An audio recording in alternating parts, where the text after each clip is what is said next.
¿Cómo estás, Karina? Muy bien, muchas gracias. Oye, Karina, primero que todo, muchas gracias por darte un espacio con nosotros. Tuvimos la oportunidad y el gusto de tenerte en este mismo espacio, en el auditorio de INACAP, tratando temas de inclusión a través del Gracias. Centro de Desarrollo para la Educación Media, así que todos muy, muy, muy felices. Pero también queríamos hacerte parte de este proyecto que se llama INACAP Podcast, Ujú. donde queremos conocer un poquito más allá de la parte que tú realizas profesionalmente, que por cierto es muy destacada. La Karina es de Iquique. ¿Cuáles son tus orígenes respecto a tu participación en el tema inclusión y particularmente en el tema formativo? En realidad yo soy como de todas partes. Nací en Santiago, me fui a vivir a Punta Arenas muy pequeña, así que no me acuerdo mucho de Santiago, salvo que dicen que viví un terremoto del cual no recuerdo. Estuve en Punta Arenas desde los 3 años hasta los 18, salí del colegio y me fui a la universidad en La Serena, estuve 2 años ahí y luego me cambié a la Católica de Valparaíso y ahí terminé mis estudios universitarios. Y después de eso Ujú. hice un postítulo y me vine para Iquique. Oye, me contabas que en Iquique tus primeros acercamientos a la parte laboral o tu primera chamba, dirían los jóvenes, ¿le hiciste en hospicio? En Alto Hospicio, en el Colegio de los Maristas. ¿Y ahí qué tal esa experiencia después de todos los tipos de formación? Porque además de estudiar una carrera universitaria, después hiciste también una especialización en el Ujú. tema, entonces lleva harto tiempo metida dentro del libro al pasar a la práctica. Sí, no, la verdad es que alcancé a trabajar 1 año en Viña del Mar, en un centro de Coanil, que era un centro de, como un programa transitorio, ambulatorio. Entonces, trabajamos con estudiantes pequeños, grandes, ¿cierto? Con discapacidad, en un programa que era una alianza con Coanil y en ese entonces aún era Sename. Así que teníamos estudiantes que habían sido gravemente vulnerados en sus derechos. Fue una experiencia bien fuerte, pero muy enriquecedora también desde el punto de vista, ¿cierto?, de la utilidad que uno puede, de lo útil que uno puede ser para otras personas en momentos tan complejos como eso. Y luego de esa experiencia que duró 1 año, me vine para acá y mi primer trabajo acá en Iquique fue en Los Maristas y fue bien impactante porque llegué a La Negra, ¿cierto?, Santa Rosa ahora, donde en realidad no había construcción de casas, no había mini market, no había nada. Entonces solamente pasaba una locomoción colectiva que uno tenía que levantarse muy temprano acá en Iquique, te daba toda la vuelta por Iquique, toda la vuelta por Hospicio y recién llegaba y tenías que llegar a las 8. Y faltaba harta cultura en general en la población, ¿cierto?, de la relevancia de la educación. Los niños no iban a clases, su asistencia era bien intermitente, habían hartas cosas que hacer. Y había harto profesor también que se iba, entonces había harta rotación también porque en realidad faltaban muchas cosas que hacer, solamente nos quedamos los que quisimos asumir ese desafío y eso implicó hartos costos en realidad personales y profesionales, pero creo que valieron mucho la pena porque hoy en día ese colegio ya está terminado. Cuando yo llegué estaba hasta 7º básico y no había nada. Hoy en día está lleno de casas, de mucha vida. En ese tiempo teníamos mucho frío porque el viento se colaba por todos lados y no había nada más. Entonces, como que de alguna manera llegamos a ser patria, un lugar donde no había nada y creo que las palabras del director de ese entonces a mí me hacen mucho sentido, que decía que La Negra era la elegida y Ujú. que era un proyecto, ¿cierto?, muy valorado. Entonces los hizo sentir en realidad muy incluidos dentro de la comunidad. Dentro de las experiencias, yo te quiero preguntar luego si te recuerdas, no sé, de algún estudiante que haya sido significativo, a lo mejor un alumno que formaste y hoy día está en el mundo laboral, ejerciendo también un poco ese legado que se va transmitiendo a través de la docencia, pero Mm, ¿cómo elegiste la vocación de la educación? Porque hiciste el comentario, algunos se fueron, otros se quedaron, sí. los que nos quedamos fueron los que teníamos más ganas. Eh, Cambio ganas por vocación. ¿De dónde apareció esa intención tuya de poder Sí. dedicarte a esto?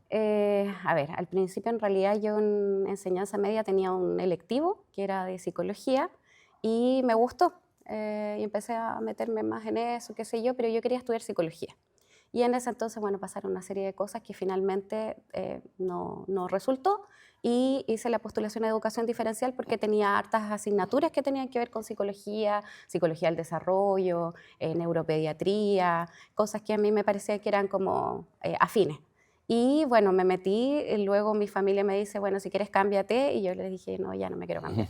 Entonces igual fue como un descubrimiento en el fondo, el entender que la educación especial es un espacio donde tú te haces cargo de varios grupos en realidad que de alguna manera han tenido segregación y exclusión social, que todavía, ¿cierto?, sufren alguna violencia estructural por parte de la sociedad y que no solamente es la tarea de educar en lo curricular, sino también formar personas, formar al entorno para que sea más inclusivo y poder también tener algo de activista en el tema. Yo creo Ujú. que es una ventaja o un plus que no sé si otras pedagogías nos entregan. Y el poder tener una malla curricular que se centra principalmente, ¿cierto?, en los procesos de aprendizaje, en cómo aprenden las personas, te permite también poder transitar, y es algo que yo agradezco mucho en mi carrera, desde sala cuna hasta educación superior incluso.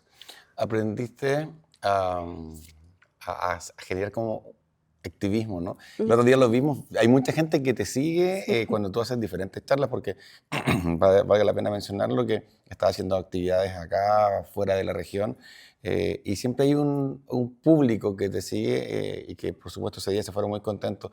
¿Cuáles han sido los mayores aprendizajes que eso te ha generado de la educación diferencial en respecto al vincularte con otras comunidades, Mm. con otros docentes? Llegan orientadores, llegan psicólogos. ¿Cuáles han sido los aprendizajes más lindos que te he llevado por tu experiencia? Como tú dices, tiene muchísima de carga social.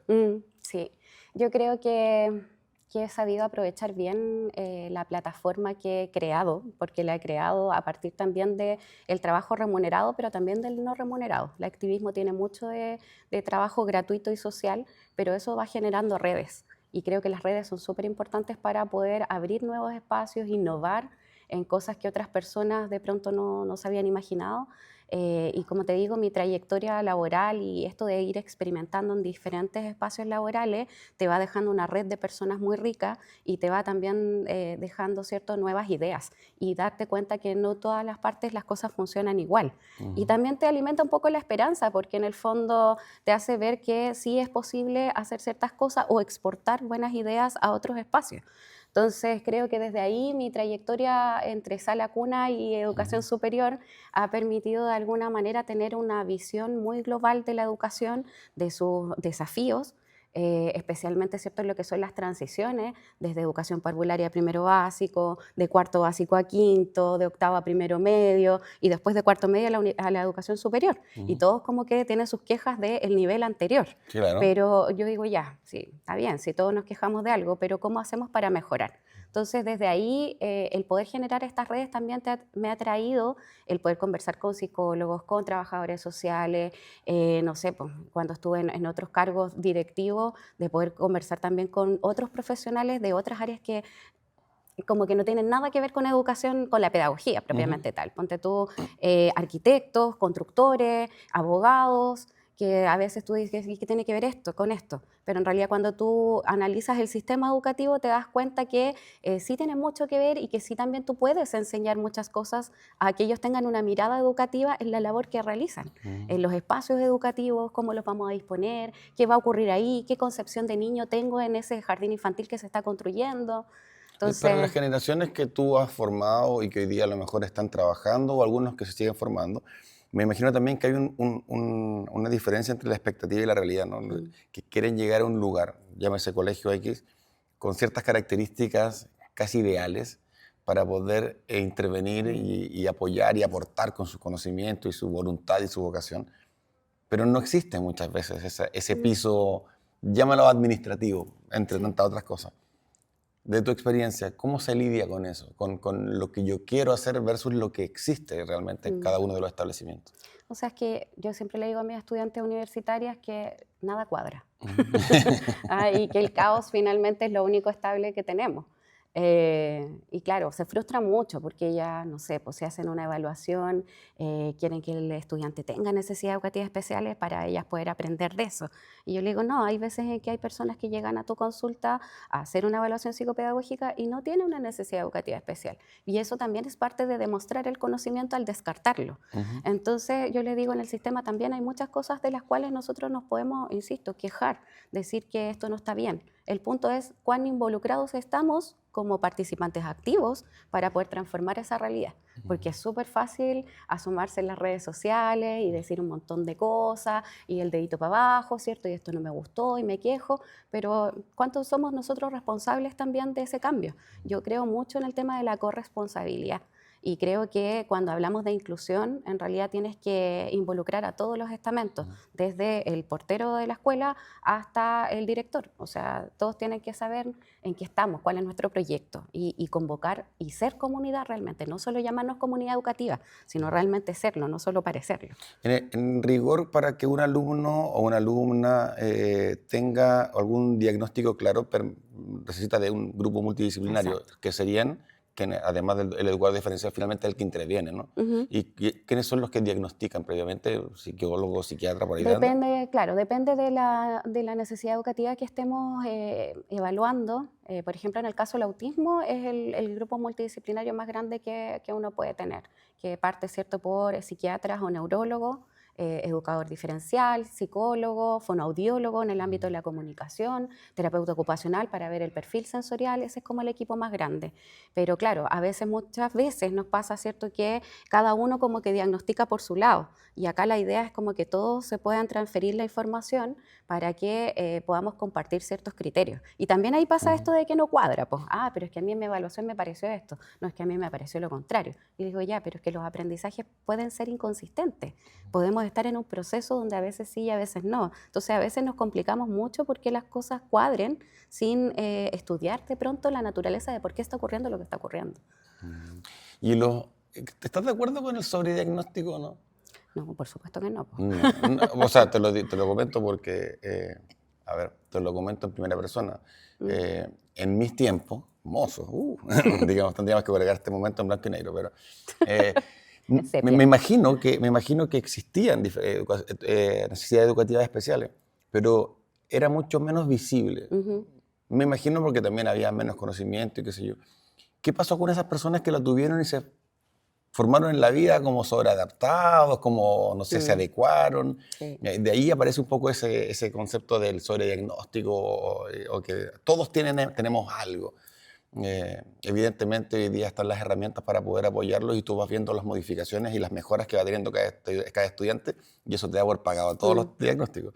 Pero, ¿qué habrá pasado con aquellos de esos tiempos que mm. no tuvieron los apoyos que tuvieron hoy día? Ya, yo igual quisiera ahí hacer como una distinción, porque el sobrediagnóstico en el fondo es como, no sé cómo lo estás entendiendo No, tú, yo pero estoy diagnóstico te pongo en contexto, así como que las personas dicen que todos tienen algo, entonces, ok, como que ya. en el fondo es eso. No, lo que pasa es que, a ver, conforme hemos ido avanzando, en realidad la gente como de la old school, como que siempre pensaba, no, más old school, Ah, ya.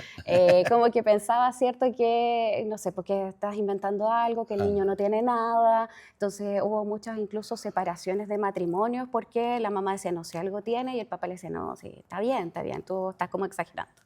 Entonces, claro, conforme hemos ido avanzando en los estudios, en las investigaciones, evidentemente se ha visibilizado más y eso ha traído, obviamente, un aumento en los diagnósticos. ujú, No siempre los diagnósticos están bien hechos. ¿Por qué? Porque lo que te comentaba anteriormente, la idea es que fuera un equipo multidisciplinario que pudiera también hacer los diagnósticos diferenciales.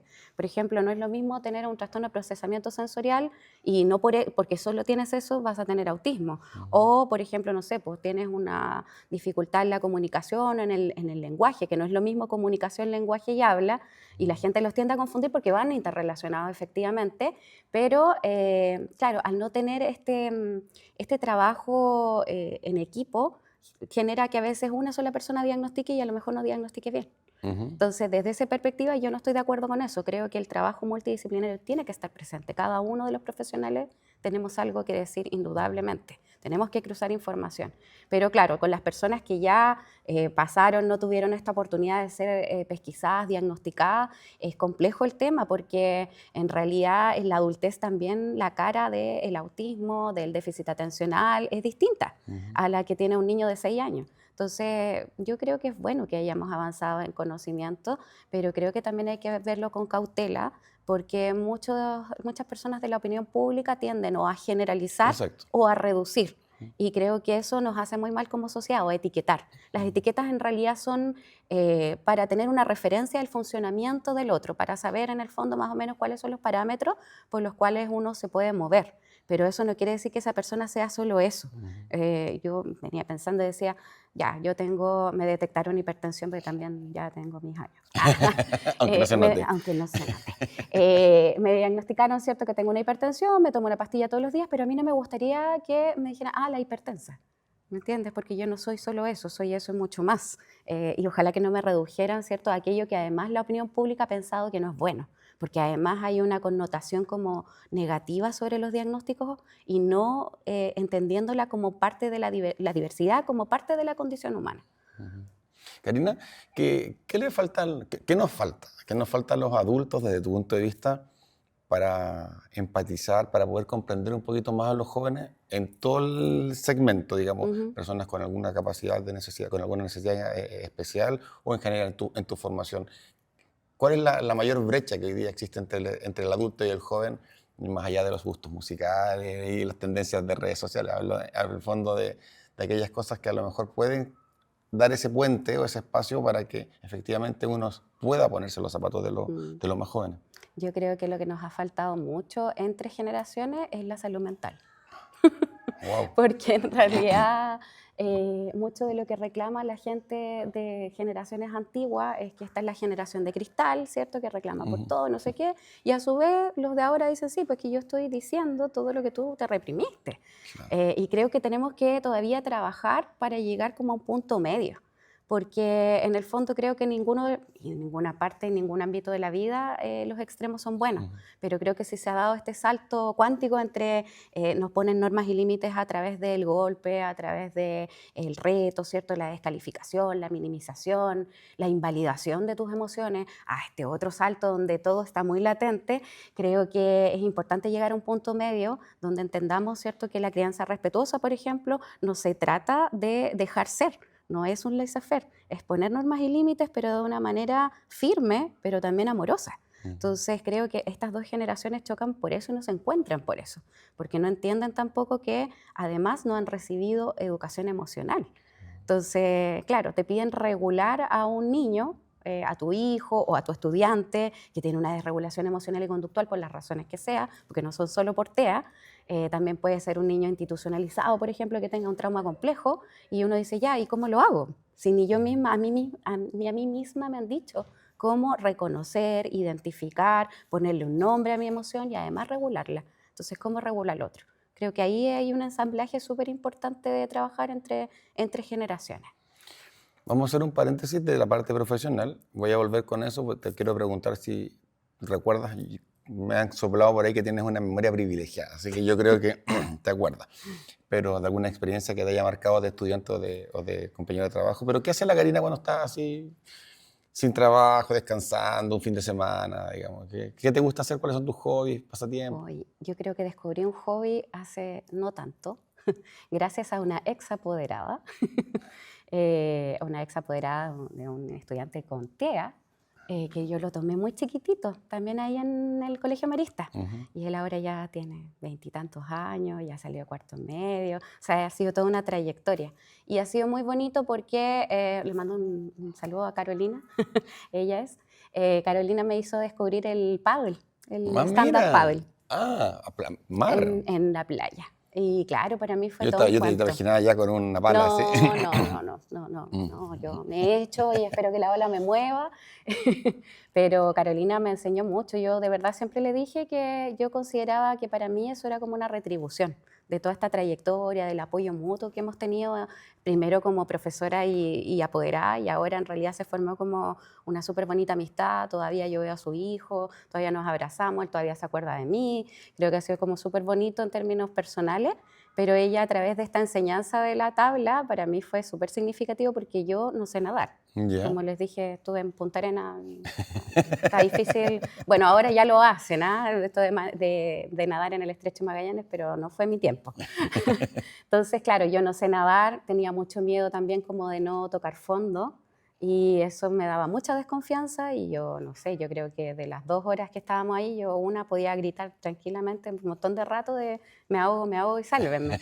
Pero me sirvió mucho en términos como terapéuticos incluso, el aprender a tener confianza, el entender que siempre vas a flotar, Ujú. aunque suene súper cliché, pero claro, en lo concreto, cuando tú te caes al agua, ella me decía, es que te conviene caerte adentro, no acá en la orilla, porque yo practicaba en la orilla. Dije, así, si me caigo, Tengo piso. tengo piso. Y me decía, no, pues porque te va a doler. En Ujú. cambio, adentro vas a caer, no, no vas a chocar con nada y vas a flotar. Y tuve que aprender a tener esa confianza. Y cosas que el niño iquiqueño ya trae de nacimiento. Paradojas Yo de la veo y vida, ¿eh? los niños entran y ellos no tienen ni un miedo. Paradojas de la vida. Si uno cae, mientras más adentro caes, vas a flotar. Si no te Sí, quieres arriesgar, si te sí, confort, te va a es doler. súper simbólico todo lo que aprendí gracias a la Carola en la tabla de pádel, a Mm. relajarme también. Yo te iba a preguntar si te gustaba más el desierto o la playa. ¿Para qué te voy a preguntar eso? ¿El desierto, la playa? ¿Eh? No, la playa, La po, playa. sí. ¿Libro o película? Eh, las dos, me gustan las dos. Sí, Sí. sí. No sé, ¿viste Harry Potter? No, ¿No te gusta? no, es que me pasa algo cuando las O cosas sea, son muy famosas, como que las ya. repelo y después pasan años y digo, ya, ahora sí la voy a ver. No te lo pregunto porque tengo varios amigos fanáticos o sobrinos fanáticos que no, es que el libro no es la película, que la Ah, sí, película. pues, sí. Es que por eso me gusta también los dos, porque a veces, claro, a veces la película tiende a resumir ciertas cosas, pero también a veces las tiende como a transformar en imágenes bonitas. Entonces creo que igual es bueno tener las dos, como las dos versiones, para poder hacer esa crítica también. ¿La Karina es más de día o más de tarde, atardecer, noche? Hoy, mira, cuando era joven era más Mm, noctámbula y mm. hacía mis trabajos y todas mis cosas de madrugada porque ahí ya no había ruido y me podía concentrar. Pero ahora que ya tengo más edad, la verdad es que prefiero ya más temprano y más temprano también descubrí que no hay nadie en el chat porque están todos ocupados o bañándose, llevando a los niños a la escuela, entonces es como tu momento de paz. ¿Algún talento oculto? Talento oculto. Yo creo que la música, pero no lo he desarrollado bien Ya, pero porque ¿tocar instrumento, cantar? sí, las dos cosas. De hecho, bueno, mi abuelo falleció y quedó un acordeón. Y el acordeón me lo dieron a mí, así que yo empecé ahí a Y no es experimentar. cualquier instrumento ese, ¿eh? Sí, No es además que cualquier es de instrumento. los acordeones antiguos, así que es súper pesado. Y empecé a experimentar y me di cuenta que sí, que tengo como habilidades para transferir, por ejemplo, por oído, notas de un instrumento a otro. Esos son teclas con teclas, ¿no es cierto? Sí, No, hay no tecla con botones. hay Ah, ya, unos botones botones y tecla. una tecla, sí. Ese es así. Así que en nuestra próxima invitación podrías tú hacer un solo Claro, de acordeón. obvio, obvio. Cari, para ir cerrando y nuevamente agradecerte el espacio, quería volver un poquito a lo profesional y desde el punto de vista ya más humano, porque finalmente todo lo que tú haces, bueno, se espera de todas las profesiones, pero hay en algunas que se notan más, que es la parte de educación. Te tocan historias, pues. Hablaste de una exalumna, una exapoderada que se Mm, convirtió en tu amiga y que al final te entregó. sí, Entonces, tú generas una relación a largo plazo. sí. ¿Alguna experiencia que te acuerdas de algún estudiante que te haya marcado o de algún alumno que hoy día esté trabajando que también para ti fue significativa? Sí, a ver, es que hay varias historias y hay varias cosas que recordar. No todos, por ejemplo, terminaron cuarto medio, algunos desertaron del sistema. No todas las historias son felices, pero sí son significativas en su momento. Voy a rescatar algunas que son de Valparaíso, de este centro ambulatorio que les había comentado. Teníamos un chico que lo habían expulsado de todas las escuelas, de todas, incluso de la escuela especial.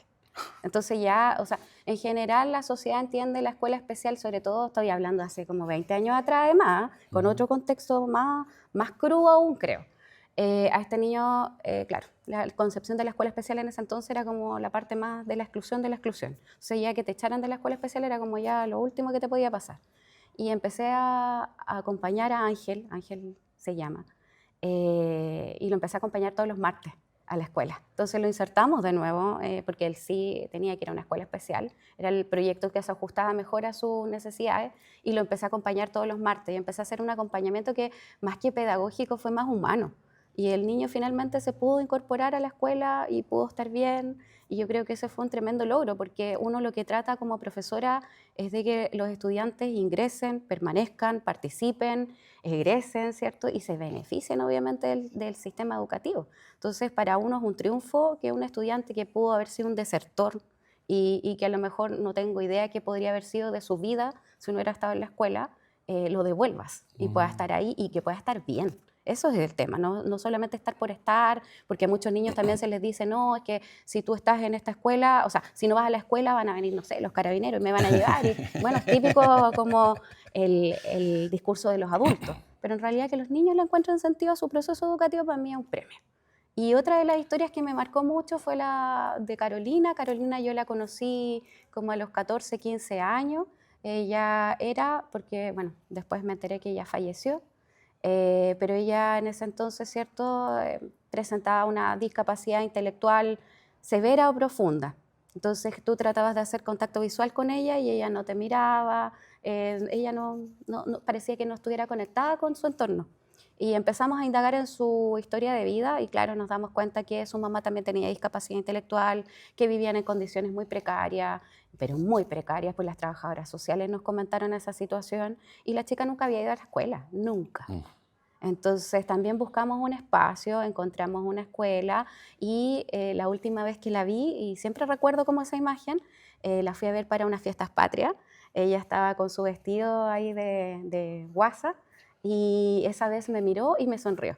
Y para mí eso ya fue como, ya, está conectada con su entorno, tiene un espacio, porque yo también siempre concibo las escuelas como espacio de protección social. En las escuelas te ponen el flúor, te vacunan, son centros de acopio cuando, no sé, hay algún desastre natural. Entonces para mí, bueno, la alimentación. Entonces para mí la escuela es un espacio de protección social y haber devuelto a esos dos niños, una que no fue nunca y el otro que estaba afuera porque ya lo habían sacado, fue para mí un logro, un éxito. Creo que ese para mí me doy por pagada.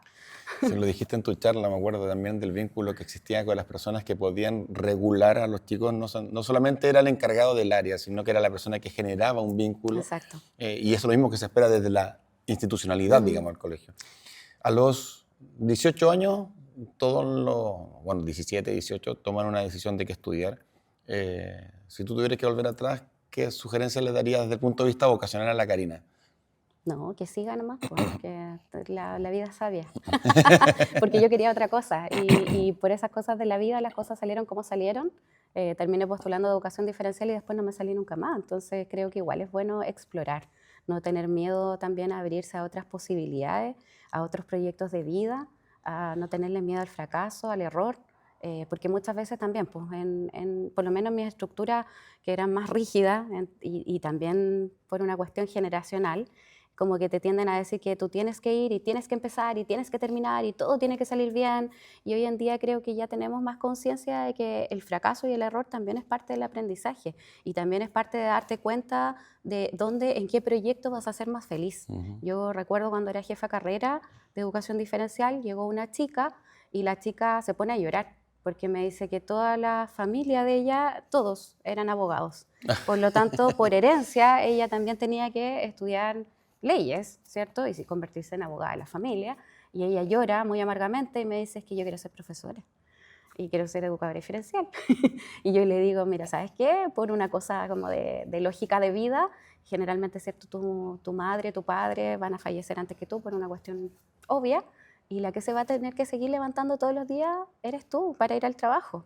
Entonces, elige bien, porque nadie va por nosotros al trabajo. Entonces, es bueno levantarse, ir y estar felices. Yo creo que este proyecto de ser feliz no solamente, ¿cierto?, tiene que ver con un positivismo tóxico ni nada por el estilo, sino de saber cuál es mi lugar en el mundo, cuál es mi misión.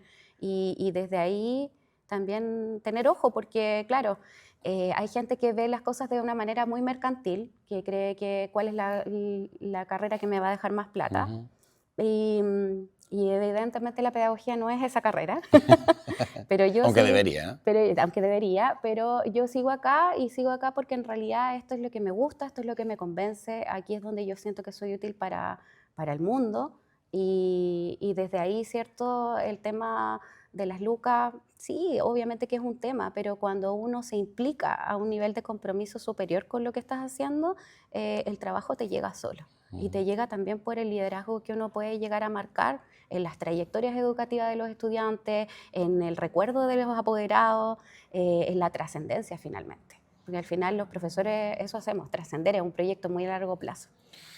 Se nota. O sea, yo he tenido la posibilidad de de referenciarte por personas muy cercanas a mí. Te he visto también en tus charlas y finalmente lo que tú estás diciendo, cuando tú transmites algo con ese sentido de vocación, con esas ganas, con esa alegría, se va a notar. No sé si tu alumna fue titulada de educación diferencial, pero te estoy casi seguro que si hubiese sido abogada no hubiese sido tan feliz como lo estaría haciendo hoy día. Karina, yo te quiero agradecer y la última pregunta que te quiero dejar es que si las personas que nos escucharon y llegaron hasta acá, ¿cuál sería la idea que quisieras tú instalar desde el punto de vista de tu persona, digamos, o de tu ejercicio de la profesión para quienes nos escucharon en esta conversación?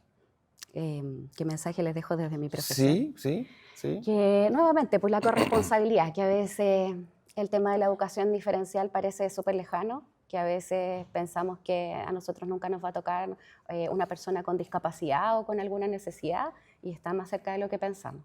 Tenemos hijos, sobrinos, nietos que pueden tener alguna condición y claro, a veces cuando se dan las capacitaciones como que dicen, es que a mí me obligaron a venir. Sí, pero hay gente que ha quedado ciega de adulta, hay gente que ha descubierto, ¿cierto?, su condición de adulta, entonces nadie está exento de esto y por eso yo creo que la educación diferencial y los temas de necesidades especiales y discapacidad deberían ser un tema social, un tema en el que todos deberíamos estar implicados porque nadie está exento. Así que yo de verdad quisiera hacer como esa alusión a la empatía, a la corresponsabilidad y a poder colaborar con entornos que sean más amables con las distintas formas de ser y con las distintas formas de estar en el mundo, porque creo que el tema de la igualdad y la no discriminación es una temática súper fuerte y es una temática muy importante para no ser segregador con nadie. Todos en algún momento de nuestra vida nos hemos sentido excluidos o segregados por cualquier motivo y siempre uno agradece tener a una persona al lado que se preocupe. Creo que los espacios educativos, independiente que sean educación parvularia, básica, media o incluso superior, deberían ser espacios humanizadores. Así que independiente de la carrera que se elija, ojalá siempre ser un buen ser humano para poder ser un buen profesional. Dice, el otro día escuché de alguien que un buen ser humano siempre va a poder ser un buen profesional, más no al revés. Tal cual. Yo te agradezco, Karina, muchas gracias. Nosotros acá desde el auditorio, donde te escuchamos hace 2 o 3 meses, te he visto en diferentes lugares también compartiendo tus conocimientos y dando las charlas. Así que todo el éxito del mundo en sus proyectos Muchas personales, gracias. en la región, fuera de la región y donde usted quiera, porque es seca las personas que quieran aprender. Es una biblioteca andante. Así me definió alguien muy cercano a mí, como cuando dije Karina, es una biblioteca andante. Nuevamente, muchas gracias. Y a cada uno de ustedes que llegaron hasta acá, no olviden sugerirnos personas que puedan ser participantes también de este tipo de experiencias. Muchas gracias y nos vemos en una próxima oportunidad.